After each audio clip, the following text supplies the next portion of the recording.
the reason I'm asking you this is because I'm trying to delve into the reasons why the apocalypse narrative surrounding climate got going to begin with. Now, you were there at the onset of the environmental movement, say with the Greenpeace types, and you had your environmental concerns. So what was driving your concern at the onset and the concern of your compatriots, and why did your paths deviate?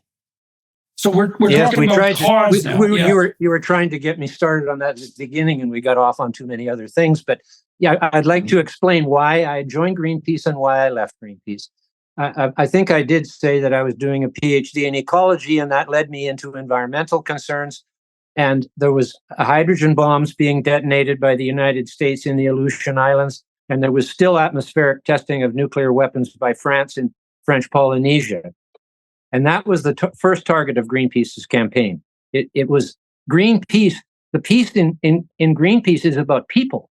It's not about the environment. Green is about the environment.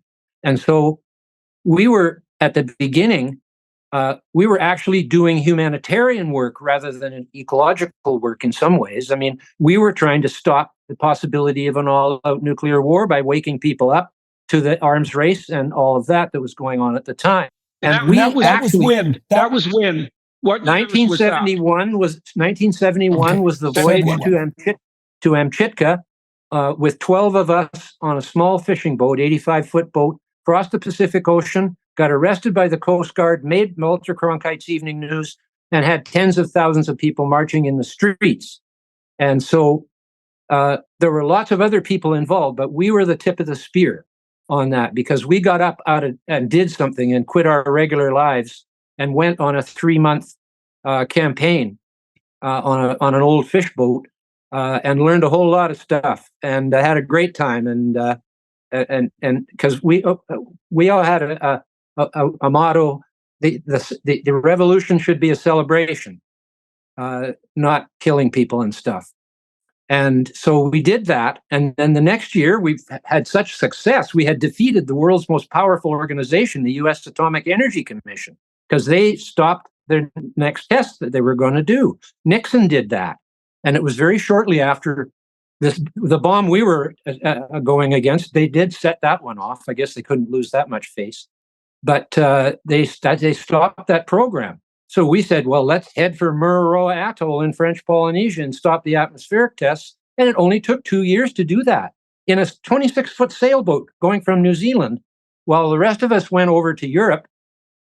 And the first thing we did was we asked for an audience with the Pope, which he gave us, and mentioned our name during his speech from up on his porch there. And that was pretty thrilling.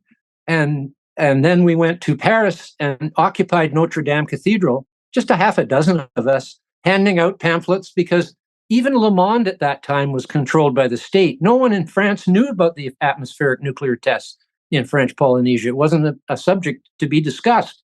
And so we were handing out these pamphlets, and then we sat in the pews, and as it was time for closure, the Sûreté came in, and we said, we are occupying this church overnight as a demonstration. And they said, excuse me, sir, but this is not a church. It is a national monument. And you will come to jail with us if you don't get out of here right now. So we're actually quite smart about these things. We didn't want to go to jail, and we got out. But we made Le Monde the next morning. For the first time, there'd been a story about the French atmospheric nuclear testing. And then we went to Stockholm, where the first international meeting on the environment took place, where they were talking about all kinds of environmental things, but they sure weren't going to talk about nuclear. That's what the superpowers, as they were called in, the nuclear weapon states, made it very clear that war was not an environmental issue. And so therefore, atmospheric testing wasn't an environmental issue, even though it was sending radiation around the whole southern hemisphere for months of the year. And But we didn't go to the alternative conference. In all of these conferences, there was an alternative hippie conference with colorful flags and dancing girls and all that sort of thing. We went to the real conference because 6 months earlier, Jim Boland and his wife Marie and I, Jim Boland was one of the leaders of the early Greenpeace group. He's an engineer who worked with Buckminster Fuller on the domes up north, the Douline Domes. Really smart guy. Mm-hmm. And I went with him as an ecologist and his wife, and we lobbied every Southern Hemisphere country, especially the ones on the Pacific, about the situation, and that we were going to send a boat and all that stuff. And then we went to the Stockholm Conference and convinced the New Zealand delegation, who had been the sort of strongest against this all along. And the New Zealand delegation put a motion on the floor against atmospheric nuclear testing and won by a landslide. So it was a great embarrassment to them all. And the next year they quit. They did do one more year. Yeah, they did. Mm-hmm. But Mm-hmm. then they went underground, and now they're not doing it at all. And then they sank our boat in New Zealand with bombs on the hull while people were in it. One person died. That was the only time there was a fatality during a Greenpeace campaign. We were very careful at our boat with our boats, because boats can kill people pretty quick if the weather gets bad. And and I grew up on a floating village, so there was nothing but boats. And my dad's logging camp in Winter Harbor on the north tip of Vancouver Island, which we still have a family compound there. We're not in the forestry business anymore, but we were for about 100 years.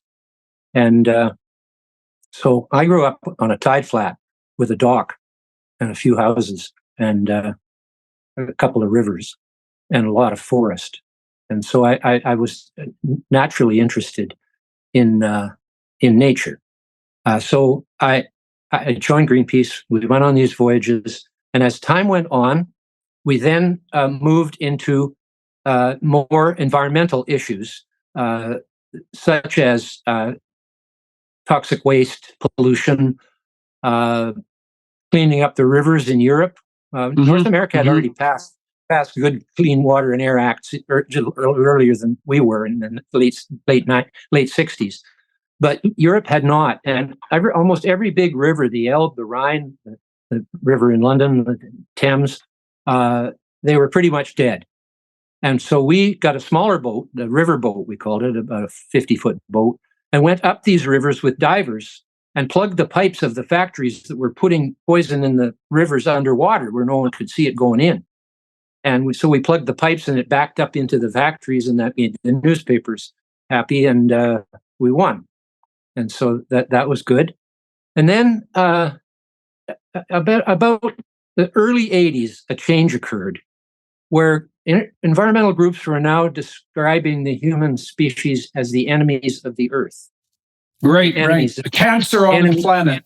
Yeah, disaster for life and all of that. So we kind of, the peace got dropped out of the Greenpeace. And, but it's too much like original sin for me to think that humans are the only evil animal on the planet or evil species on the planet.